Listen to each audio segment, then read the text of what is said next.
afternoon. This is the Next Generation Libraries room.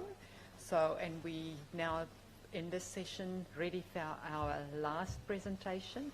And this is promised to be very exciting and very different to what we've had throughout most of the different areas. So I hand over to a very capable team. We hope. No pressure now. My name is Kim Lewin. I'm from QUT. I'm part of the team that is presenting today, but my role is the online role. So as well as having an audience in this room today, we are live streaming via Facebook, and we will use Slido to take questions from this audience and from our online audience. So as we participate, we've got the Slido number down the bottom, which is 8390. You only need to go to Slido, which is sli.do.com. Don't need to download or do anything. I've put one practice question there, and it's fairly self-evident how you use the tool. We don't only want to take questions, but we also comment, suggestions and things like that. So if there's already a question there, you can vote for a question. So that way you can say, well, actually, that's what I want to ask. So there is limited time. So I'll let these guys start.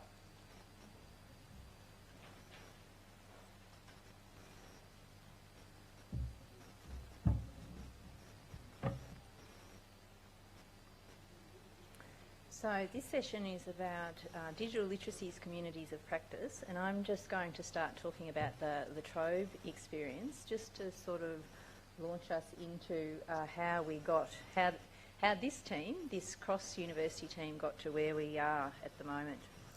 So in 2015-2016, Latrobe has had a project to develop a digital literacies framework for the university. The library has been leading that project, and as part of informing the development of that document, we have collected a lot of data, and we did this through an audit of the digital experiences and practices of our university staff.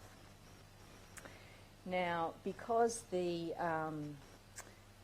engagement was such an important part of this project, the audit really had a dual role, and it was about collecting evidence, sure, but it was also about getting conversations about digital literacy started in the university in a really, really visible way. So that's what we were really trying to do with our audit about digital literacies. And these are some of the audit tools that we used, and all of these involved lots of conversations with staff, and the library staff were leading those conversations. And then after, we had a survey, so we had an online survey as part of this, and after we got the survey results, we went back to some of those more face-to-face data collection methods and repeated conversations about the results. So lots of conversations, lots of making digital literacies visible in the university. We had two very simple engagement questions that we used, and this is an example of one of those questions that we used to get the conversations going. And we found the beauty of starting with very simple questions was that it prompted lots of additional questions, so people came up with other things that they wanted to talk about. And these are some of the themes that came out of our survey, but also came out of those other questions that people raised. And these are themes that are very relevant to the digital practice and the digital learning and teaching and research environment at Latrobe. But I'm sure they are themes that you will recognise if you're thinking about digital literacies at your institution as well. The last one there is related to communities of practice, and this came up again and again in our conversations, and we started to realise that people wanted to continue these conversations about digital literacies past the end of the project. So what we've been doing internally in the institution is using those sort of boundary crossing spaces where academics and library staff and other professional staff come together to continue those conversations. but that's just internal to the institution. And we also need to have those conversations across institutions as well. And that's where Digital Literacy's ANZ, Community of Practice, comes into play. It's very important, I think, for library staff to be able to have these conversations across institutions, especially when they're driving the digital literacy agenda in their university, like we are at La Trobe. So now I'm going to hand over to Micheal, who is going to talk a bit more about the Digital Literacy's ANZ Community of Practice.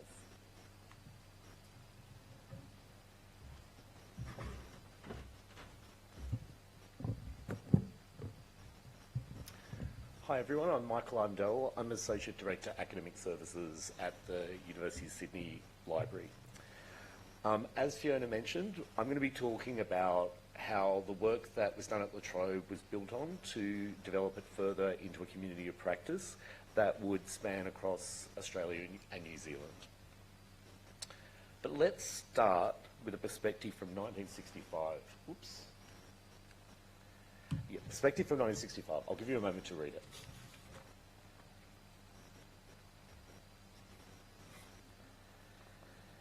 So that's a view of how technology would be 50 years in the future.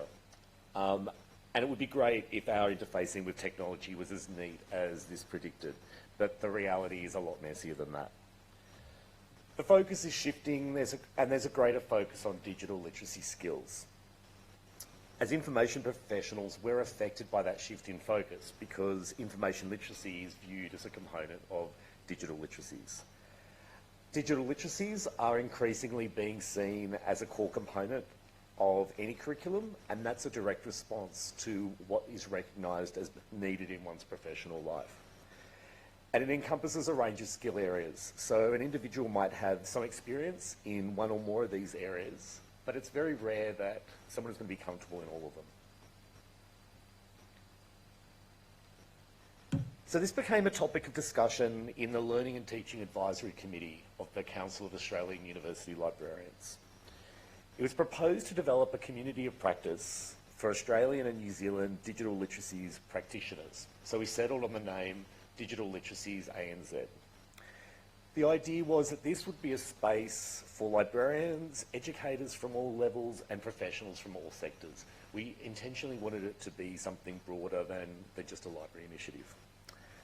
It was also thought of as a space to collaborate, share and brainstorm issues and initiatives around digital literacies, and then in doing so promote lifelong learning in our institutions and our workplaces.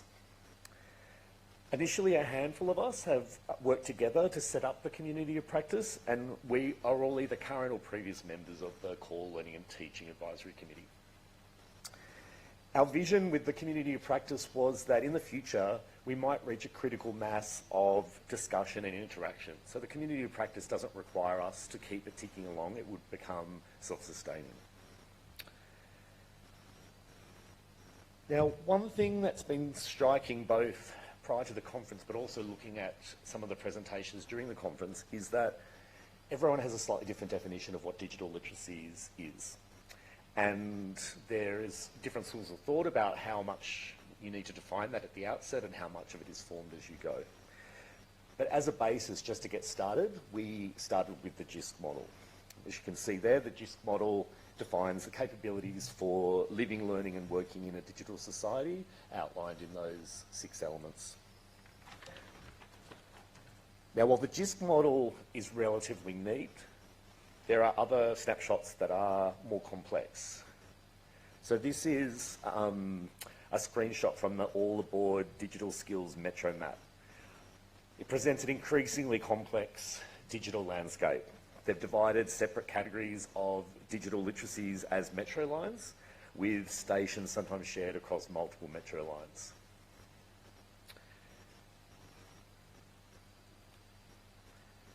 Now, to get started, we needed to make decisions on what the platforms would be to support, at least initially support, the community of practice. And we decided that the core of the community of practice would be a webinar series, a monthly webinar series that would run from February to November each year. These would be 1-hour webinars via Zoom, and We deliberately made the scope quite broad, a wide range of discussion topics, and again, we didn't just want to get librarians to come and present. We wanted to get academics, people from industry, people from e-learning. We haven't yet, but we're hoping to get students to present as well. They could talk on any topic that they wanted as long as it tangentially touched on digital literacies. Typically, the webinars were structured with 30 minutes of presentation and 30 minutes of discussion. And that's where we found the feedback was that they found the discussion particularly valuable. So after the presentation is finished, people are typing in their questions and the presenter is responding, and it builds up into a conversation, and usually we have more scope for discussion than we have time to do it. And we record the presentation and discussion, and we load it on YouTube for people that can't make it at that particular time.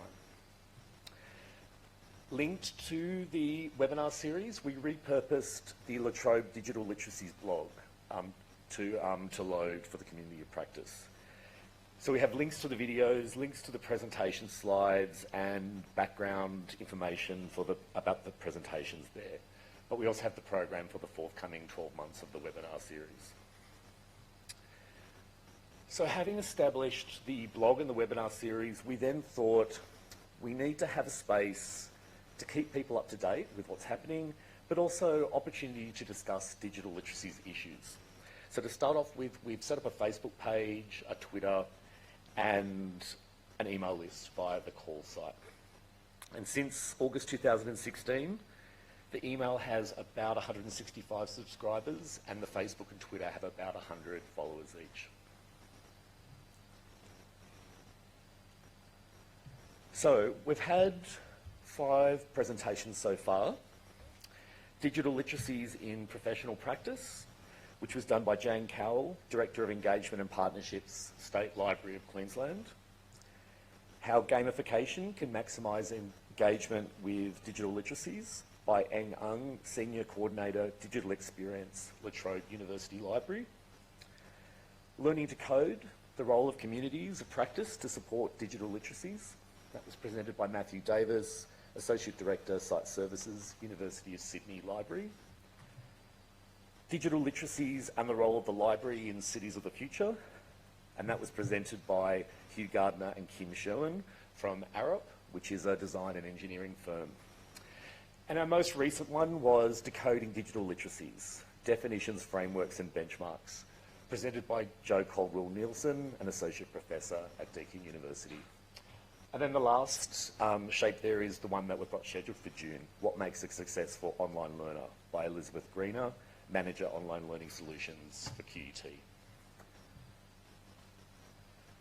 Now, in my brief summary so far, it might seem like this has been a simple and well-oiled machine, but nothing could be further from the truth. So I want to talk a little bit about roads travelled, and particularly wrong turns and bumps in the road. We've really been in constant beta with this. So we've sort of been trying things, seeing what works, and then revising, and then trying something different. And we've had to be realistic about barriers and challenges.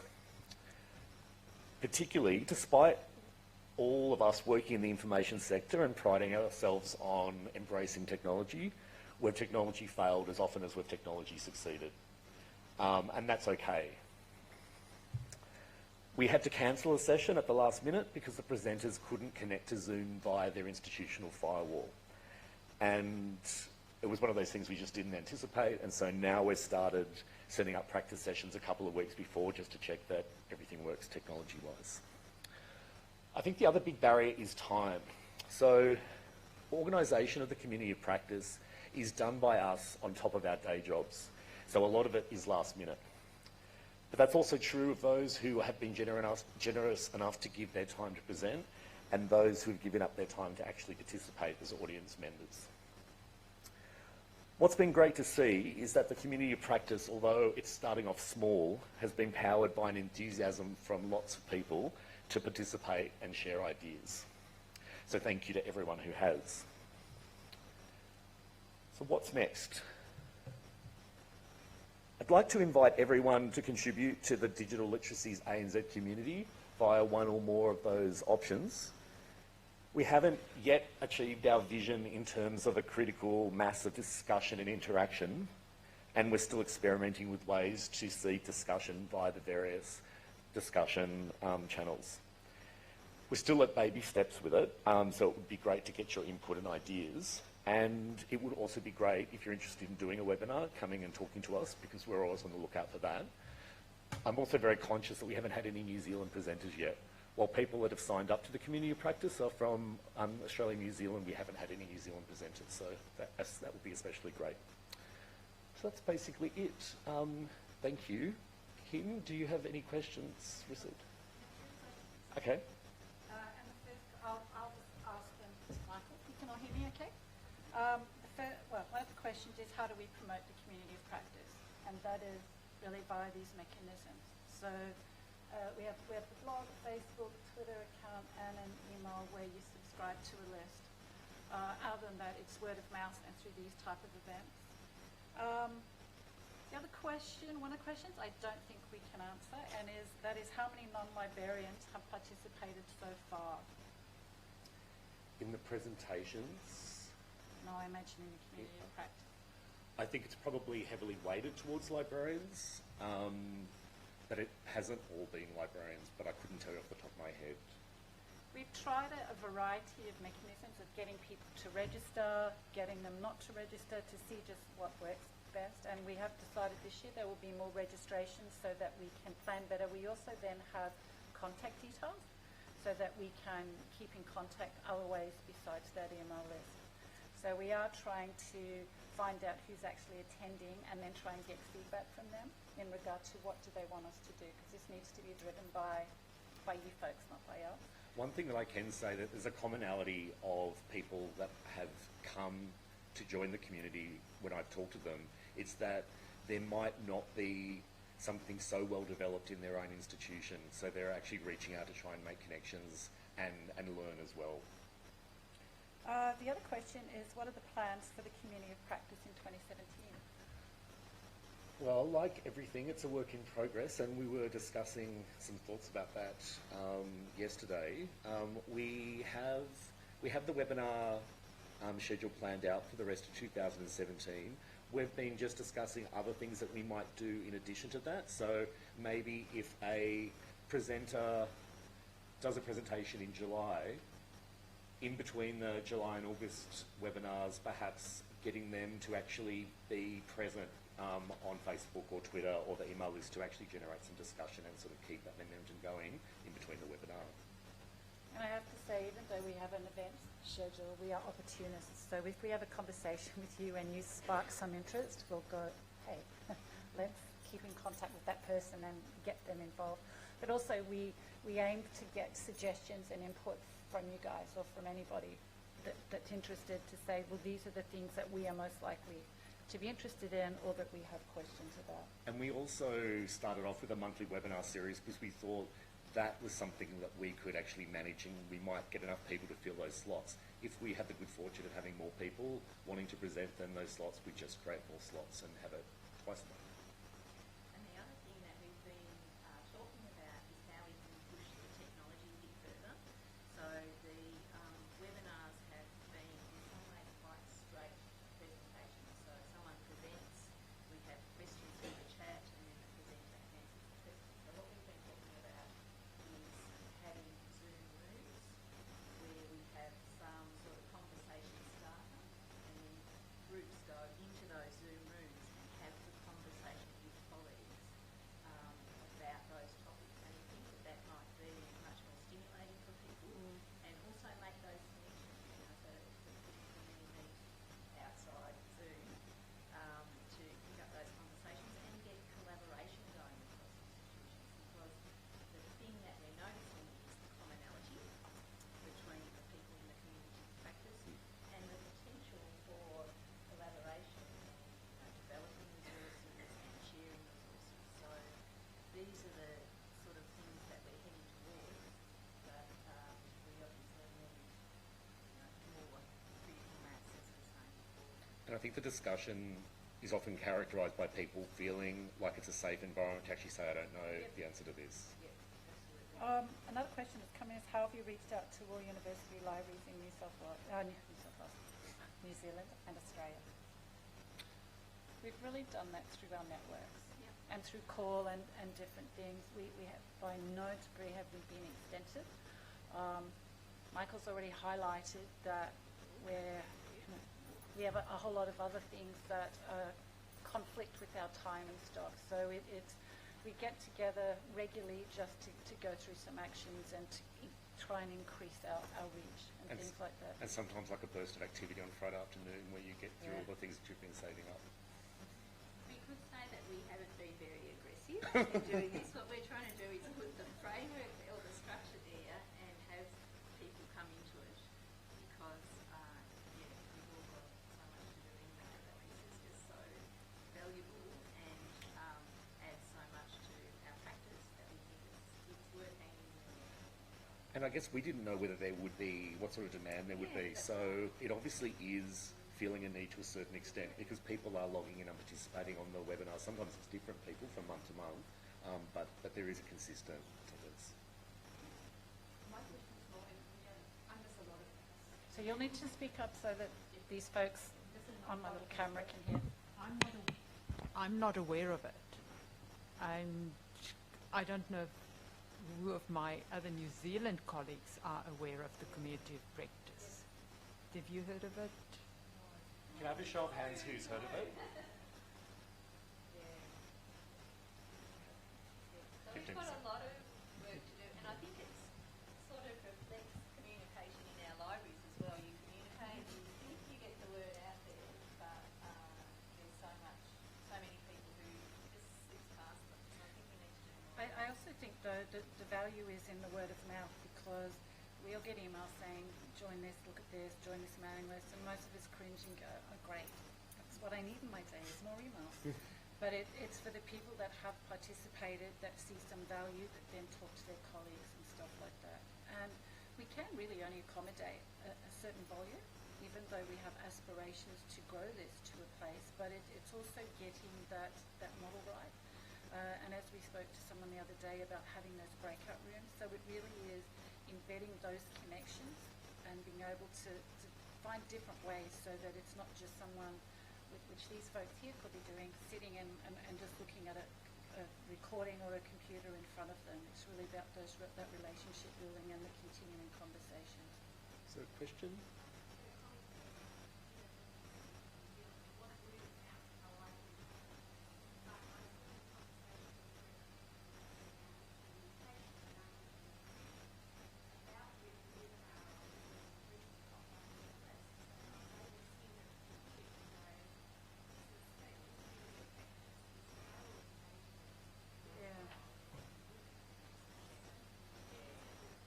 And That's fantastic because what we want is that mix of professionals and academics, and also it would be, I think, great to cross over like sectors as well. Because we have so much in common with our colleagues in secondary education. So lots of even to get the IT engagement, which we seem to crack that library market because that's where we're from, but it's just that IT factor as well. So.